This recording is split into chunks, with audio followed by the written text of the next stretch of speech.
You're tuning in to the Black Hollywood Live Network, featuring news, interviews, and commentary on all things Black Hollywood. Hollywood redefined. From Los Angeles, California, presented by Maria Menounos and streaming live thanks to Akamai Technologies. This is Black Hollywood Live. Justice is served. Featuring the week's roundup and commentary on legal news. Black Hollywood Live. Hollywood redefined. You're listening to Black Hollywood Live. And now, the host for Black Hollywood Live, Justice is Served.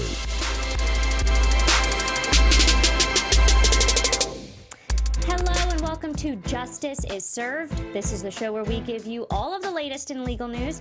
I'm your host, Mari Fagel, joined by my lovely co-host, Chelsea Galicia. Thank you.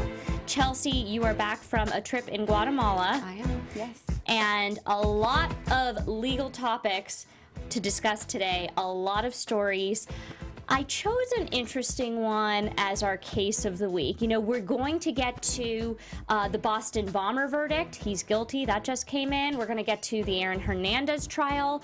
A lot of topics to discuss. But first, I want to start with a case of the week that, to me, I think the punishment, fit the crime. So that's why I want to ask you. 28-year-old man, his name is Kevin Ballart. He started the site You Got Posted. It's a revenge porn site. Revenge porn, Chelsea, is where ex-boyfriends Or girlfriends, but boyfriends, come on, Yeah. let's be honest, who are terrible people, who are pissed off at their ex-girlfriends for dumping them, end up posting on this man's site nude photos that their girlfriend sent them. Either nude photos they took of their girlfriends or selfies that they sent to their boyfriends. They post these nude photos without these women's permission. And this is the guy who not only does he have a venue for these jilted lovers to post their ex's photos, he takes it one step farther. He runs another site called ChangeMyReputation.com, where once these women realize that their naked photos are online for everyone to see with identifying information, their name, their location, what city they live in, their Facebook, their social media, the women will contact him or he'll email them and he'll say, hey, your photos are up. If you want to take it down, go to my second site, ChangeMyReputation.com, and I'll charge you up to $350 to take those photos down. Well, guess what? The law caught up to him. There were more than 10,000 photos posted in a 10-month period. Thank God they caught him. Thank God none of yours got up there. That's what I thought you were about to say. I would never take nude photos in the first place, but I don't want to diminish what these women went through, because I know a lot of them said they felt a lot of shaming and guilt, like it was their fault for taking the nude photos. It's not their fault. It's this guy's fault. And what did this guy get? 18 years. You heard me right. 18 years sentence for actually 21 felony counts. For counts of identity theft, 21 felony counts of identity theft and 6 counts of extortion. Yes, it is extortion when you tell a woman, I'll charge you $350 to take your nude photos offline. So, Chelsea, my question is 18 years too much? This guy's 28 years old. He's now being sentenced to 18 years, which he'll probably serve half of that. That's what I was going to say, is that it sounds like a ginormous number, especially because there are people who commit serious crimes who don't spend nearly as long in jail as he faces. But it was the first time that somebody has been convicted under the law that he helped inspire to create. And so it's a warning to anybody else who's considering doing something else like it. Hopefully it will be a deterrent. It's long. I actually think it might be too long. And this is not to say that I am not compassionate for what these women went through, but for us to lock him up for that long is a pretty penny. I think maybe he should never be allowed to touch a computer again or something. I don't know how you regulate that. Of course, that couldn't really happen, but that's where my thought goes. it's just a lot for us to pay as citizens for him to be locked up for that long. He definitely deserves a massive punishment. I mean, that's a really heinous thing to do to people. I mean, one woman said she tried to commit suicide over this. Another woman was kicked out of her home by her parents once they saw the photos. Women Yes. had to quit their jobs. I can understand that those would happen, but I'm not sure he could be responsible for every last consequence of what people did. You know, there's intervening forces. It's not a civil suit. We're not charging him with, intentional infliction of emotional distress. This is a criminal suit. Well, they should, and I think some of the victims are in the midst of doing such a thing. So, Against their boyfriends, at the very least. Well, and also he was part of that, and I think they're going to charge him with similar crimes. But 18 years, I mean, that's a whole childhood. I think part of the reason why he got so long is that he did not show any remorse at all. Exactly. I think you're hitting the nail on the head as to why he got such a severe sentence for two reasons. You said one is deterrence. This is the first time someone who's run a revenge porn site has been prosecuted. He actually was not prosecuted under California's relatively new revenge porn law because that was after he was charged. So he was prosecuted under traditional crimes of identity theft and extortion. California's revenge porn law is actually a misdemeanor. So he just got shit end of the stick here, because otherwise he would have been charged with a misdemeanor, which future people will be charged with a misdemeanor under California's revenge porn law, and that can include the ex-boyfriends themselves for posting these photos. It's basically an extension of California's disorderly conduct law. But the second reason, other than deterrence and saying, hey, we're taking this seriously, is I think his attitude. You said he showed no remorse, and the judge, even at his sentencing, read a part of his transcript with the attorneys where they asked him, why did you start this site? It seemed like fun. Exactly. He said, I did it because I thought it was fun. Yeah, And this guy is sick. he's sick, and it wasn't like he wasn't on notice of this harm. These women were emailing him as far back as a couple months before he started the site. These women were saying, what harm he was putting them through, and he just said, oh, well, pay me then. Yeah, I don't think that the guys who gave him the photos should be held harmless. I think somebody should go after them. The problem is, I don't know under criminal law if there is an answer for that, but definitely civilly, there are several tort claims: intentional infliction of emotional distress, public disclosure of private fact. They can even Can they go file backwards and charge him with the new revenge porn law?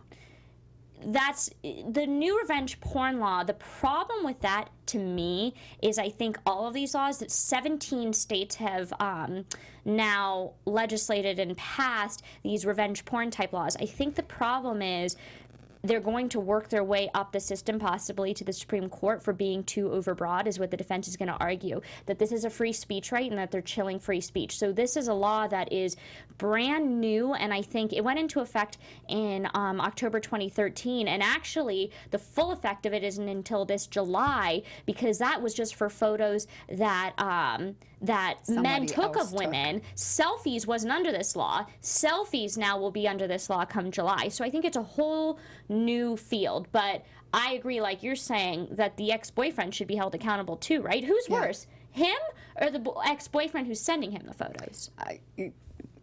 Half a dozen of one. Yeah, it's a tough call. I was surprised that he actually didn't make all that much money from this. He made only about $30,000, which is not a small chunk of change, but I'm glad that he did not make more. Of course, he's having to pay fines, so he's not going to end up profiting from this failed venture in the end.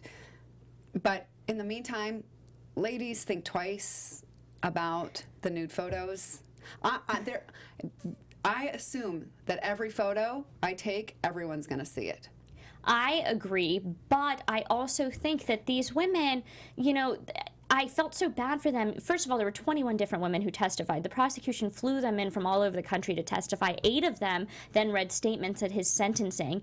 And they basically said when it first happened, they would go to the police, and the police would say to them, almost like this is your fault. And it's not their fault. It was a private moment they shared with their ex-boyfriend. And, you know, should they have taken the photo? I'm sure they're thinking twice about that now. And I'm sure other women are thinking twice about that now. But to be so violated in such a public manner is horrendous. And that's why, you know, I think this steep sentence sends a message. I mean, already Twitter, Reddit, and Facebook have all come out and clarified their policies against posting nude photos of people without their permission. There's even now this new movement of social media prenuptial agreements where women and men will sign agreements that they won't release their photos of, you know, them nude without their permission if the marriage were to crumble. What has this world come to? I don't know. That's a really great question. But that could take all show, so maybe we should leave that one for another day.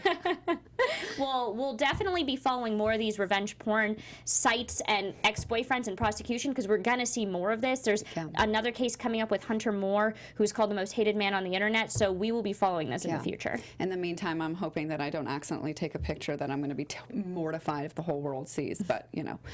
All right, in other big news today, the Boston bomber has now, well, he's now been declared guilty. So now it's official that, help me pronounce his name. Zohar Tsarnaev. Thank you. Has just been found guilty just about an hour or two ago of all 30 felony counts. He and his brother were the ones that created these bombs, and then they went off about 12 seconds apart from each other, killing 3 people at the site. The brother killed a police officer days later, and then the brother himself was killed by this guy. It's a not well-known detail, but the guy who was just convicted actually ran over his brother with a car during a police struggle. So that's why he was the only defendant to stand trial. He's now been found guilty, and now the jury has to decide, should he serve life in prison or the death penalty? What do you think? See, to me, there was no surprise that he was found guilty. I mean, people lost their lives, they lost limbs, they lost their livelihood. I think that the prosecution, I think that this crime speaks for itself. The prosecution could have sat there and closed in an hour and they would have found this guy guilty. But, you know, they put on a strong prosecution where they closed with the people who did the autopsies of the 3 people who died, including a little boy, explaining, showing their clothing to the jury, explaining exactly what injuries they suffered.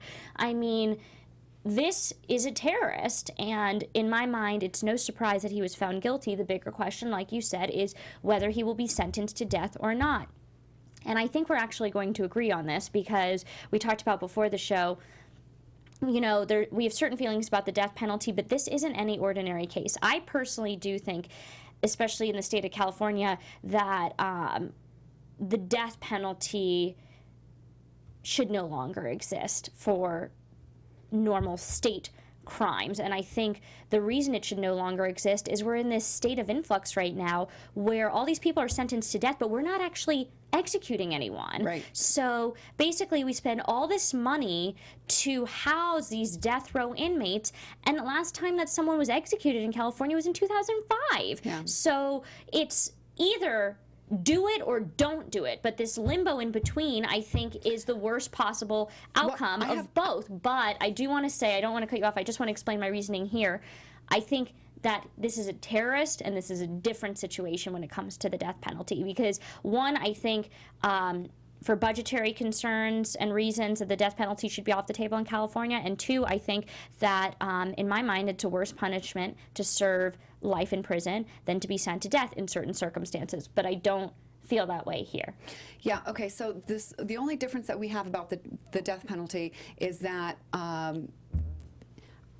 am opposed to it because I hate to make it sound like all about money, but it costs so much more for us as taxpayers to execute somebody because of all the layers of appeals that the cases have to go through in order to stand or to get the death penalty.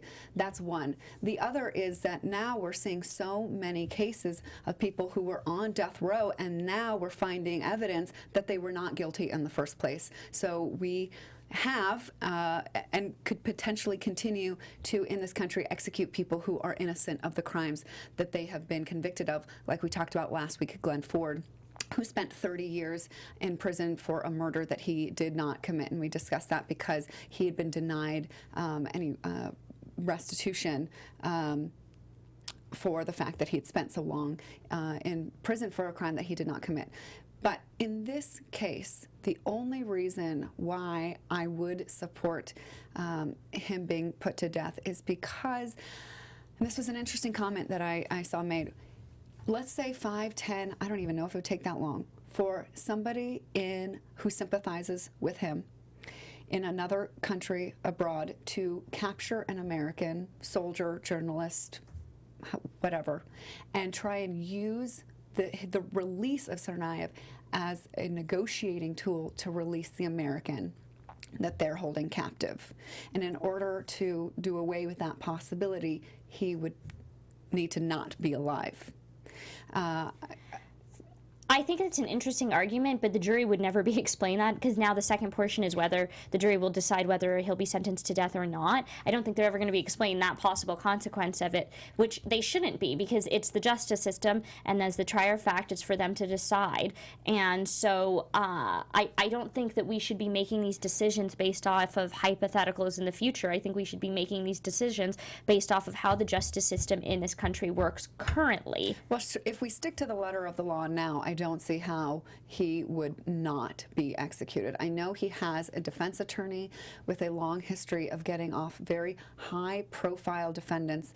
The Oklahoma City bomber. Right, and not getting them off as an acquittal, but getting them off from the death penalty because of some history of mental illness, a history of abuse, something that makes the jury feel bad, in essence, for the defendant, and that they don't end up wanting to execute him. And that's what she did here, because her whole defense was the guy was going to be found guilty regardless. So she basically, her strategy in trial wasn't for this part of the case, it's for the next part of the case. Her strategy was that he was the vulnerable, impressionable younger brother, and the older brother was the mastermind, and he just did whatever his brother told him to do, which is trying to evoke some sort of sympathy on the part of the jurors to say he shouldn't be sentenced to death for that reason. So whether her strategy works or not, we'll see. I mean, I don't know. When the jury hears about his history, it will be, that he and his family immigrated to the United States. They were granted asylum. They were supported by the Massachusetts government. They got, a form of welfare, and, they were welcomed and they were helped by the American people. And then I don't know whether the attorney will say that back in his home country he sustained some sort of trauma that was so bad that made him easily radicalized.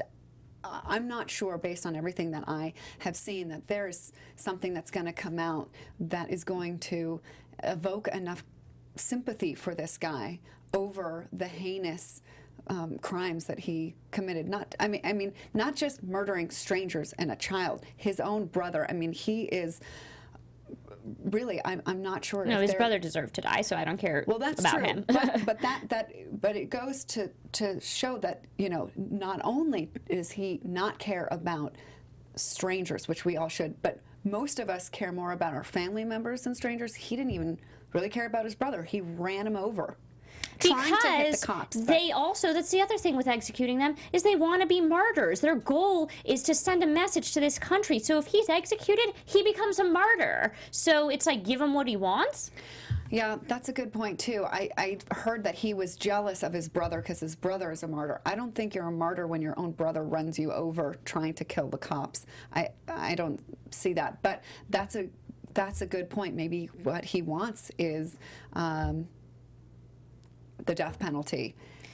Well, we'll see how the jury decides on this one. I think either way, they've been tasked with a very hard job already. And I think the jurors who've sat through this case in Boston, in their own hometown, watching for the last several weeks this trial unfold and listening to the testimony about all of the tragedy and trauma left in the wake of this man's actions, I think it's commendable what the jury's done so far, and whatever they decide, it's for the right reasons. Yeah, I think they have my respect for the service that they have provided already, regardless of the outcome of the next phase of the case. So moving on to another but different kind of murder trial. Also in Boston. Right. I didn't even realize that before. Okay. The juries over in Boston have been pretty busy. So the jury in the Aaron Hernandez case is deliberating as we speak, hopefully. They have to now sift through the evidence. There were about 136 witnesses in total, and I believe only 4 of them were for the defense. Kind of a bomb that dropped in the closing arguments by Hernandez's defense attorney was that Aaron Hernandez was at the scene of the crime.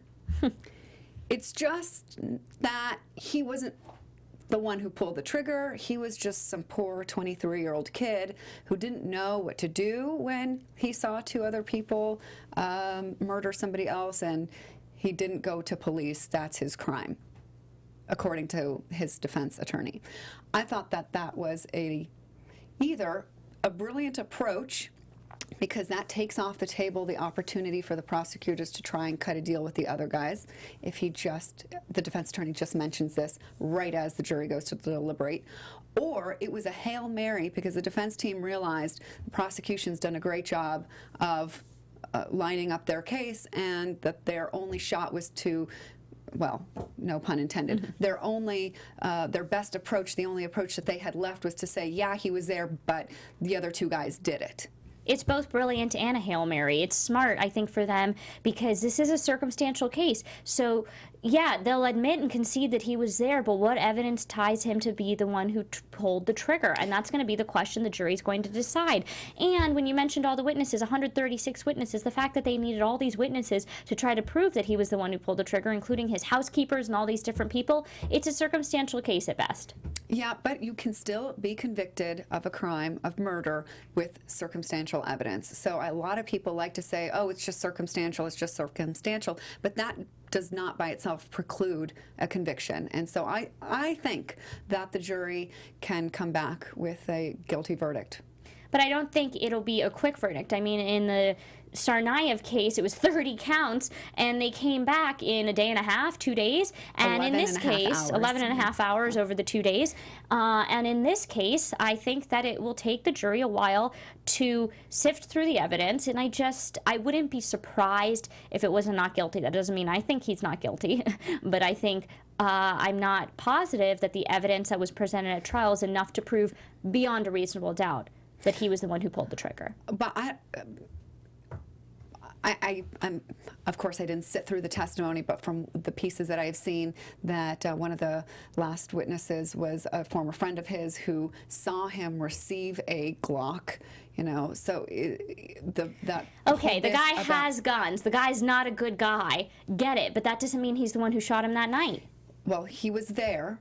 We know this for sure. There's no argument with that. We know that he owned or was in possession of a gun, the kind of which was believed to be the murder weapon.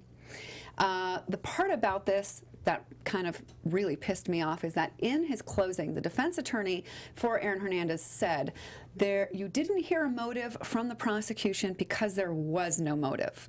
That's not true. The reason the prosecution didn't present motive is because the judge said he couldn't, or they couldn't, because the motive was that Odin Lloyd perhaps knew too much about the other murders that he had committed. And the judge said that that was too prejudicial to let in, so the prosecutors could not say that. So I think it was incredibly, irresponsible. They're misleading the jury. Yeah, I wish that at that point something could have been done to either stop the defense from saying that, or the prosecution would have been allowed to say in their closing, well, actually, there is a really great motive, but we're just not allowed to tell you. But they can't say that either. There's no way they can say that. But this can become an issue on appeal. If he were to be found not guilty, the state could... Well, conceivably, but not really. Not double jeopardy, so it'll be an issue. It'll be an issue. Well, he still faces another 2 counts of murder in a separate incident. Another trial awaits him later this year, regardless of how this one turns out. But I'm going to bet that in a year from now, we're going to be able to call him a serial murderer. Well, we'll see how the other case develops, and I think if the prosecution in the other cases are smart, they're watching what happened in this one, and they're learning lessons. Absolutely. Yeah. All right. So we will, of course, let you know about that. That one should come in any day. I keep trying to hit refresh on my phone to make sure that the I don't know if it'll doesn't come in any day, because as I said, I mean, presenting this litany of witnesses from, you know, the victim's sister to the housekeepers to his friends and all these people, it connects all these little dots, but unless, you know, they're connected strong enough to prove beyond a reasonable doubt, then the guy's going to walk away. Okay, well, I'm still going to say that we're going to get a guilty verdict, but maybe just barely by next Wednesday. Wow, now you're really making some bets. Okay, we have it on the record next Wednesday when we're at this show. If we have a guilty record for Hernandez, a guilty verdict for Hernandez, then Chelsea, you win the bet. A clap on the back. Okay. All right, moving on to another interesting case. Can you be served divorce papers by Facebook? Apparently, one judge in New York says yes. So this woman was trying to, for years, get a divorce from her husband, but she couldn't track him down to serve him with the documents as is required by law. Apparently, they had spoken by phone, and he would say, I don't have a permanent address, I don't have a work address. He had never agreed to meet up with her so that she could give him the papers. So finally, she resorted to alternative service, and alternative service is legal, but it's Facebook would be a new form. So she posted on Facebook, and the judge said she sent him a Facebook message, not on the news feed, not hey world of my friends, I want to divorce my husband. It's a private message. Still social media. Yeah. So do you think that should be a legit way to get divorced? I think that this is going to be interesting to see if this is going to start to be a trend, because this isn't the first case I've heard of men, you know, totally vanishing and escaping because they want to avoid divorce and they want to avoid the cost of divorce. They want to avoid, you know, splitting up the property and all that. A friend of mine is a family law attorney, and she's going through the same situation right now where they know that the guy exists because he was, you know, caught, you know, speeding in another state or something, so they know he's around, but they can't serve him, they can't get him. So this isn't an uncommon situation, so it might be a smart precedent to start.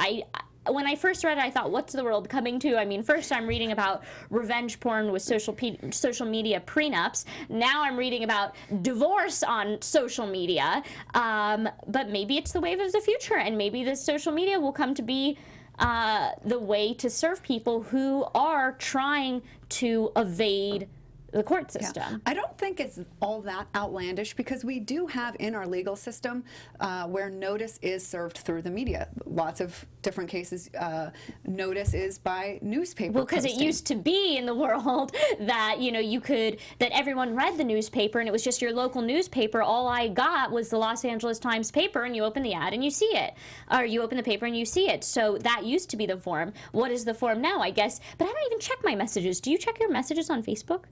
I think that, I mean, it certainly pops up at you. It's difficult to not know that you don't have one. Well, I don't even actually have a Facebook app or get the notifications. I just go on Facebook, but like I never really check the messages. Sometimes people send me LinkedIn messages, and I don't check that for like months, and I'll be like, oh, shoot, this person sent me a LinkedIn message. Like, well, that's my true. Email's out there enough for someone to send me an email that I don't check Facebook messages. But if there's evidence that there's activity on his page where he's, you know, gone on and posted something since that message, I think that's notice safe. enough. Yeah. So I'm for it. I'm for it. Okay, cool. All right, that's it for On the Docket. Well, I read an interesting op-ed this weekend in the New York Times, and I thought this would make a great topic for tipping the scales this week. It was an op-ed written by a current prisoner in Attica prison, and he actually is one of 23 men out of 2,300 men who takes college courses, in-person live college courses at the prison. But he talks about how all these other men want these want to be able to do the same. All these other prisoners want to be able to do the same, but they can't because there's no funding anymore for it. And, so one of his cellmates really wants to get into the class, and he can barely get into the class because there's, hundreds of men vying for one open spot just to be educated. And so he has, in my mind, I think, an interesting solution. He talks about how the television is on all day, every day. You're in prison. What else do you do but watch television? So why not pair up with Coursera or some sort of online, college course and have one of the channels of the television be a streaming online college course that you could change the channel to and watch so you can actually learn. And that would be an alternative to the limited spots open in the live in-person courses. And I actually think it's a good idea. And the reason I think it's a good idea is because when there used to be more funding for college courses in prisons, we would see the recidivism rate go down. Recidivism is, the rate of the person being likely to reoffend and go back to jail after being released. And they found in certain prisons that had more college course offerings that those offenders were less likely to reoffend and end up back in prison. And so I think it's a great idea. Yeah, so do I. And we used to have this, before funding got cut left, right, and the other. We used to have this, and now, we don't at all. And I couldn't understand why anybody would be opposed to this. So sure enough, I read the comments to the article, and one person posted, well, I'm not in prison and I have to save money. I have to invest in a 529. I gotta, I have to do all this money to pay for college. It's not fair that they end up in prison and get it for free and I pay for it myself and don't. Well, this is what I would have to say about that. Everyone should know, anybody that's been to college knows, it's different to watch a course online than to go be there in person, have access to a professor, to the materials, for office hours, to it's a different experience to see something on television versus to be at a university college taking courses. So, and what's the alternative? Do you want these men to watch reality television all day, right, and then go back out, have no education, no way of getting a job? It's already so difficult for these men to get a job because they have felonies on their record, let alone the fact that they're uneducated and they don't know anything that's going on in the world. Right. So it should be, I think, that college is free to everybody, prisoners and non-prisoners alike. Now, maybe not room and board is free to everybody, and there's certain features that are not free, but I think the goal would be to make education available to everyone easier rather than make it virtually difficult or impossible for everyone. Well, I also think, though, it wouldn't be completely free because these streaming services like Coursera would have to agree to provide these services, but it would be a lot cheaper than hiring in-person instructors to come to the prisons to teach these courses. There's all sorts of courses. You can stream TED Talks and yeah, you could stream YouTube how-to videos. There's the Khan Academy. There's all sorts of really great online education. So I hope that it's only a matter of time before we see this implemented.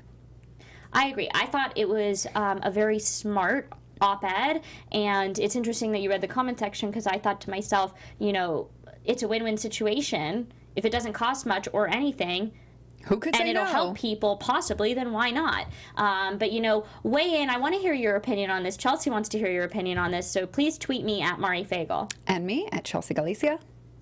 And thank you so much for joining us this week. We will have a lot more to talk about next week. There were so many stories that I wanted to talk about, Chelsea. Suge Knight just decided that he's going to represent himself. He already went through 3 attorneys. Now he wants to represent himself. Right. And then now we have a case where a police officer was actually charged with murder in the killing of an unarmed black man. So yet again. So there is a lot to talk about already. We can't wait for next week. And Robert Durst was just indicted on gun charges in New Orleans. I'm only laughing because all these news stories happened to break over the last couple hours. So we'll have a lot more to talk about next week. Please do join us. Same time, same place next week. Thank you.